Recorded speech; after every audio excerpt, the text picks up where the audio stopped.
بسم اللہ الرحمن الرحیم۔ حضرت محمد صلی اللہ علیہ وآلہ وسلم نے فرمایا، قیامت کی علامتوں میں ایک علامت یہ بھی ہے کہ علم اٹھ جائے گا اور جہل قائم ہو جائے گا، شراب نوشی ہونے لگے گی، زنا اعلانیہ ہونے لگے گا۔ حضرت عائشہ رضی اللہ تعالی عنہ نبی پاک صلی اللہ علیہ وآلہ وسلم سے روایت کرتی ہیں، آپ صلی اللہ علیہ وآلہ وسلم نے فرمایا، پینے کی جو چیز نشہ لائے وہ حرام ہے۔ حرام روزی سے پرورش پایا ہوا جسم اس بات کا زیادہ مستحق ہے کہ اسے آگ میں ڈالا جائے۔ ایک روز قریش کے ایک اوباش نے سر بازار حضور اکرم صلی اللہ علیہ وآلہ وسلم کے سر مبارک پر مٹی ڈال دی۔ آپ صلی اللہ علیہ وآلہ وسلم اسی حال میں گھر تشریف لے گئے۔ صاحبزادیوں میں سے ایک آپ صلی اللہ علیہ وآلہ وسلم کا سر دھو رہی تھی اور ابا کو اس حالت میں دیکھ کر رو رہی تھیں۔ آپ صلی اللہ علیہ وآلہ وسلم انہیں تسلی دیتے ہوئے فرماتے تھے کہ رو نہیں میری بیٹی، اللہ تیرے باپ کا حامی ہے۔ ایک دفعہ ایک صحابی رضی اللہ تعالی عنہ نے نبی پاک صلی اللہ علیہ وآلہ وسلم سے پوچھا، ایک بیوی کا اپنے شوہر پر کیا حق ہے؟ ارشاد ہوا، جو خود کھائے اسے بھی کھلائے، جیسا خود پہنے اس کو بھی پہنائے، نہ اس کے منہ پر تھپڑ مارے اور نہ اس کو برا بھلا کہے۔ حضرت انس بن مالک رضی اللہ تعالی عنہ سے روایت ہے کہ ایک دفعہ حضرت محمد صلی اللہ علیہ وآلہ وسلم ایک عورت کے پاس سے گزرے جو قبر کے پاس رو رہی تھی۔ آپ صلی اللہ علیہ وآلہ وسلم نے فرمایا کہ اللہ سے ڈر اور صبر کر۔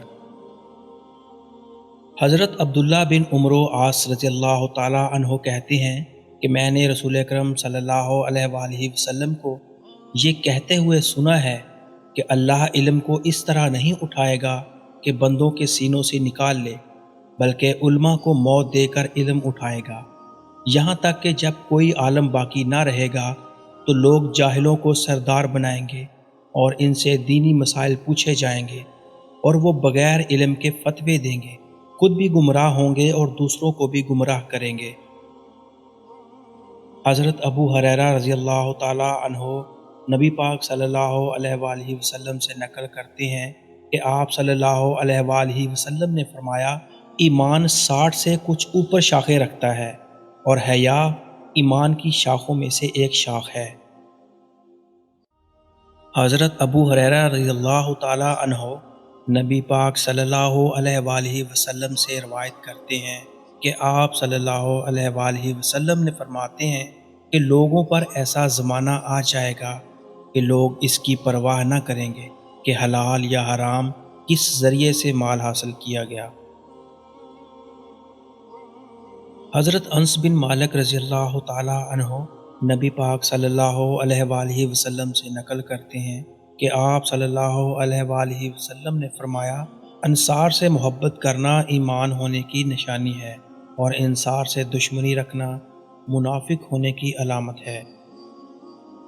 حضرت ابو ہریرہ رضی اللہ تعالی عنہ نبی پاک صلی اللہ علیہ وآلہ وسلم سے روایت کرتے ہیں کہ آپ صلی اللہ علیہ وآلہ وسلم نے فرمایا کہ ایک تاجر لوگوں کو قرض دیتا تھا، جب کسی کو تنگ دست دیکھتا تو اپنے نوجوانوں سے کہتا کہ اس کو معاف کر دو، شاید کہ اللہ تعالی ہم لوگوں کو بھی معاف کر دے، چنانچہ اللہ تعالی نے اس کو بھی معاف کر دیا۔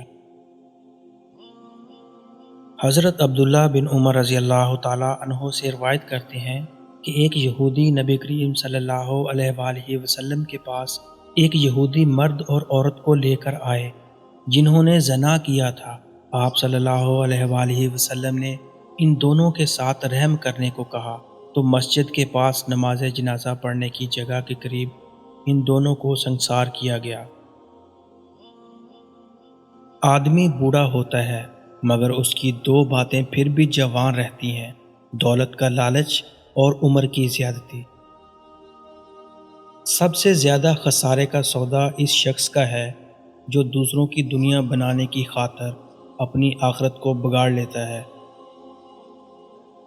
منافق کو اپنا سردار مت کہو، ایسا کہو گے تو اللہ کو ناراض کرو گے۔ قیامت کے دن بدترین حالت اس شخص کی ہوگی جس نے دوسروں کی دنیا بنانے کی خاطر اپنی آخرت برباد کر ڈالی۔ حضرت انس رضی اللہ تعالی عنہ فرماتے ہیں کہ نبی پاک صلی اللہ علیہ وآلہ وسلم نے ارشاد فرمایا، تین چیزیں ہلاک کر دینے والی ہیں: پیروی کیا جانے والا بخل، پوری کی جانے والی خواہش اور آدمی کی خود پسندی۔